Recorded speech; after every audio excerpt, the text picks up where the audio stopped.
kepala pimpinan dari lembaga penegak hukum yang berani melawan hukum, bagaimana kita bisa mengharapkan dia akan bekerja dengan baik, dia akan bisa bekerja dengan menggunakan kaidah-kaidah hukum. Bahwa pemberantasan korupsi semakin hancur di tangan mereka.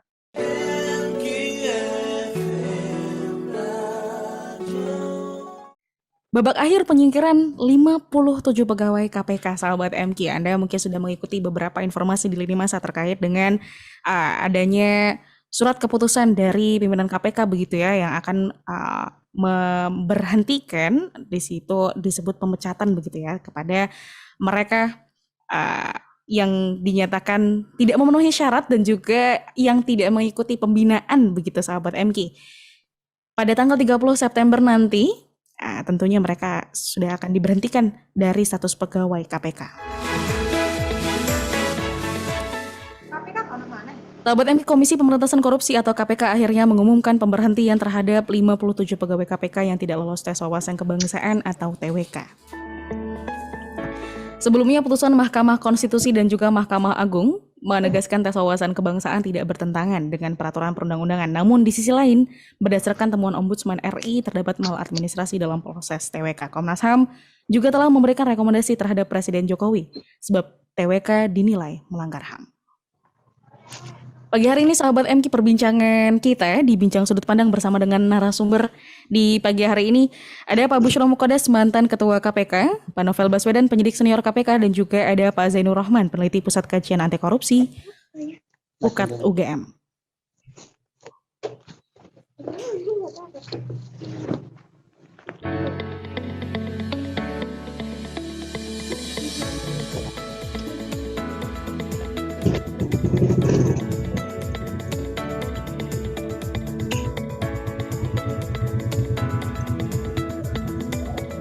Sudah bergabung melalui Zoom MKFM Jogja di kesempatan pagi hari ini Pak Busyro, Pak Novel, dan juga Pak Zainur Rahman. Kita akan sapa. Assalamualaikum warahmatullahi wabarakatuh. Selamat pagi Pak Busyro, Pak Novel, Pak Zainur. Aulia Sabrina di studio MKFM Jogja.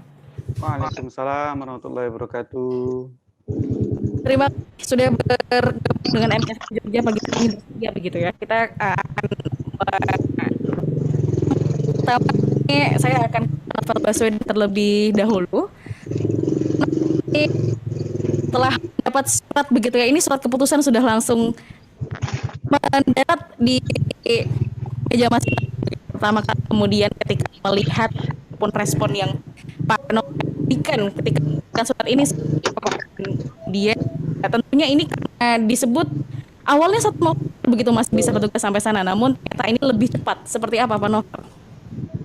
Ya, memang kita sudah mendengar konferensi pers yang disampaikan oleh Pak Firly Bahuri yang pada intinya adalah memecat dari 57 pegawai KPK yang dikatakan tidak lulus TWK. Proses TWK sendiri kita tahu bermasalah. Jadi ketika kemudian kita lihat Pak Firly kemudian buru-buru mengambil langkah untuk memecat, memang saya melihat agendanya utamanya itu agenda utama. Cuman yang saya agak terkejut ya, bahwa sebenarnya praktik ilegal dan melawan hukum yang dilakukan oleh pimpinan KPK bersama dengan pihak-pihak yang terkait ini sudah sudah dinyatakan atau diperiksa dan ditemukan bukti-bukti yang jelas bahwa ada perbuatan yang benar-benar kelihatan dan ada manipulasi-manipulasi yang bisa diungkap. Dan kemudian pimpinan KPK masih bersikeras untuk melakukan tindakan pemecatan. Yang saya terkejut tadi karena saya tidak menyangka pimpinan KPK berani terang-terangan dengan nyata-nyata untuk melawan hukum. Okay. Dan sikapnya yang menentang dari putusan Mahkamah Agung salah satunya mengatakan bahwa hasil dari TWK tindak lanjutnya adalah wewenang pemerintah. Tetapi kemudian pimpinan KPK bertindak seolah-olah di atasnya pemerintah dan berani menentang pemerintah. Jadi saya agak terkejut atas 2 hal itu karena kepala pimpinan dari lembaga penegak hukum yang berani melawan hukum, bagaimana kita bisa mengharapkan dia akan bekerja dengan baik, dia akan bisa bekerja dengan menggunakan kaidah-kaidah hukum. Ini yang poin penting saya kira.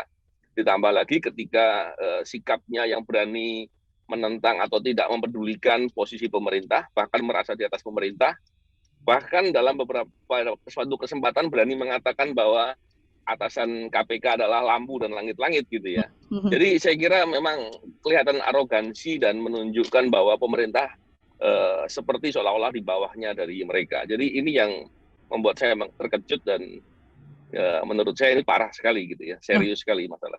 Baik, Pak Novel, terkait dengan keterburu-buruan dan ini juga berkaitan dengan adanya upaya menyalahi langkah, mendahului langkah dari mestinya pimpinan pemerintahan tertinggi begitu ya. Dalam hal ini berarti Presiden Joko Widodo mestinya ini bisa memberikan instruksi terlebih dahulu sebelum kemudian pimpinan KPK ini mengeluarkan inisiatifnya seperti ini begitu ya Pak Novel ya? Benar. Karena memang bukan sekedar dari putusan Mahkamah Agung yang mengamanatkan bahwa itu adalah wewenang pemerintah, tapi kita tahu bahwa prosesnya sendiri bermasalah dan temuan dari Ombudsman dan Komnas HAM mengatakan rekomendasinya disampaikan kepada Pak Presiden karena tidak ditaati. Begitu juga dengan adanya banding administrasi yang diajukan oleh pegawai KPK, dan itu pimpinan KPK pastinya tahu bahwa banding administrasi itu telah dilakukan dan posisi menurut undang-undang banding administrasi tersebut diterima. Jadi ketika kemudian semua kaidah-kaidah hukum disingkirkan dan bertindak semena-mena, berani serius itu menentang dari hukum, saya kira ini suatu hal yang luar biasa ya. Saya nggak menyangka sesembrono itulah gitu ya. Oke, baik. Kemarin ini rekan-rekan yang kemudian diberi surat pemecatan ini sudah berorasi tentunya terkait dengan sikap ini di gedung KPK. Seperti apa? Apakah sudah ada respon dari pimpinan dan ke depan langkah apa yang akan ditempuh sampai ini menunggu 30 September? Kalau saya melihat dari lini masa Pak Giri dan juga teman-teman yang lain, masih akan ada usaha yang ditempuh sampai dengan nanti 30 September dan juga 1 Oktober, Pak Novel. Ya, memang begini. Merespon ini ada dua hal. Yang pertama, kami sebagai pegawai KPK, tentunya sebagai pegawai KPK, kami posisi lemah ya. Kami posisi lemah karena hanya pegawai biasa, tidak punya kewenangan apapun. Ketika pimpinan yang punya kewenangan bertindak semenang-menang, ya posisi kami nggak bisa apa-apa. Tapi di sisi lain, kami adalah warga negara Indonesia yang punya hak untuk memperjuangkan kepentingan negara, kepentingan masyarakat dalam rangka memberantas korupsi. Perlu diingat bahwa kami bukan orang-orang yang dulunya sedang mencari pekerjaan dan lain-lain. Bukan sekedar itu. Kami orang-orang dulu yang punya karir, punya prestasi, dan memilih jalan berjuang bersama KPK untuk berantas korupsi.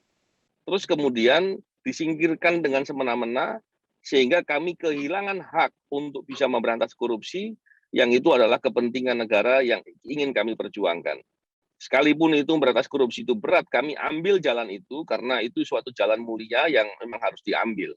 Ketika kemudian hak warga negara yang kami pilih ini kemudian ingin dibajak gitu ya, atau dihadang, maka upaya kami adalah kami akan melawan dengan segala koridor-koridor yang ada, dengan menggunakan segala aturan hukum atau aturan apapun yang dibenarkan. Kurang lebih seperti itu.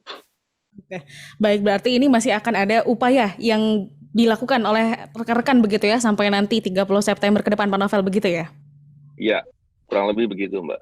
Oke, baik. Pak Novel, ini terakhir karena Pak Novel hanya bisa bergabung sebentar ini ya di sela kesibukannya dan juga aktivitas lain.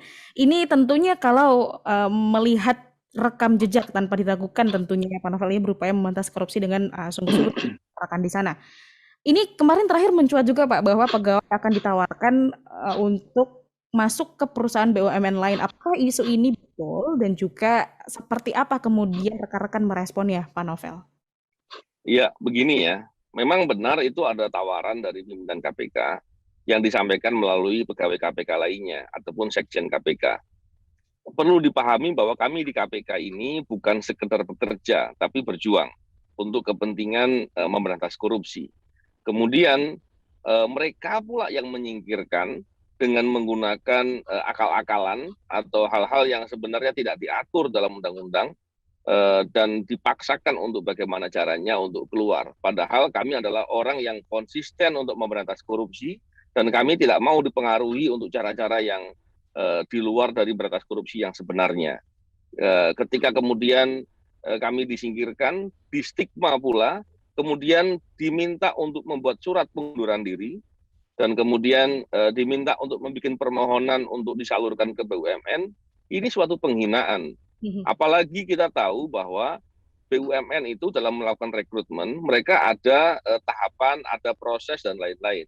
Ini seperti sudah mengusir dengan cara yang ilegal, kemudian mereka mengajari kami atau membujuk kami untuk menjadi orang yang ikut nepotisme untuk ditempatkan dengan cara begitu. Saya kira itu bukan pilihan yang baik, justru saya melihat itu suatu penghinaan. Sekaligus memang upaya memaksa kami untuk mengundurkan diri adalah cara agar boroknya atau masalah yang dilakukan dalam penyingkiran itu kemudian tertutupi dengan iming-iming pekerjaan dan lain-lain. Kita sekali lagi saya tegaskan, kami di KPK dalam rangka untuk berjuang dan bukan sekedar untuk mencari pekerjaan. Jadi poin itu yang mesti harus dipahami dan saya kira mereka paham. Karena memperjuangkan KPK nggak ada namanya hitung-hitungan saya akan dapat nilai berapa dan lain-lain dengan perjuangan dan resiko sebesar itu. Itu suatu hal yang luar biasa. Saya kira Pak Busro nanti bisa menjelaskan dengan lebih tuntas soal hal itu.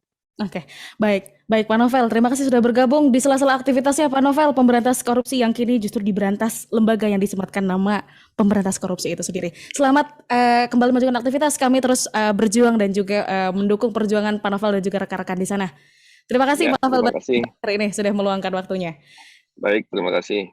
Baik, Assalamualaikum warahmatullahi wabarakatuh Pak Novel Baswedan. Waalaikumsalam warahmatullahi wabarakatuh. Anti Corruption Agency ya, itu seharusnya nilai utamanya adalah independensi. Kalau independensi hilang, maka urgensi dari KPK itu bagi saya sudah tidak ada.